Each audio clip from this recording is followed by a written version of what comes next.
కొన్నిసార్లు కొంతమంది కలహప్రియులు ఉంటారు, కలహాన్ని ప్రేమించేవాళ్ళు ఉంటారు.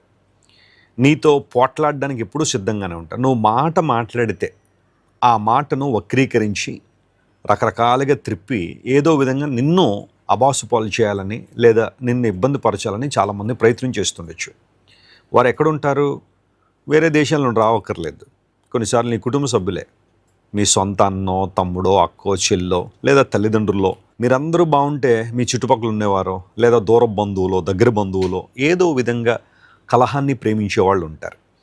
కలహప్రియులు అని బైబిల్లో రాయబడింది. నేను కోరుకునేది ఎప్పుడూ సమాధానమే.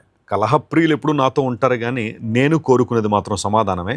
అయితే నా మాట మాట్లాడిన తోడనే వారి యుద్ధానికి సిద్ధపడుతున్నారని. నువ్వు భక్తిలో కొనసాగుతున్నప్పుడు, విశ్వాసంలో కొనసాగుతున్నప్పుడు నీ భావనను ఎవరు అర్థం చేసుకోరు, నీ ట్రాక్ ఎవరికి అర్థం కాదు. నువ్వు ప్రభు మీద ఆధారపడి నడుస్తున్నప్పుడు, విశ్వాసంలో బలపడుతున్నప్పుడు నీ మాటలు వారికి చాలా కొత్తగా ఉండొచ్చు. ఆ సందర్భంలో వారు నీతో యుద్ధం చేయాలని, కలహించాలని చాలామంది ప్రయత్నం చేస్తుండొచ్చు.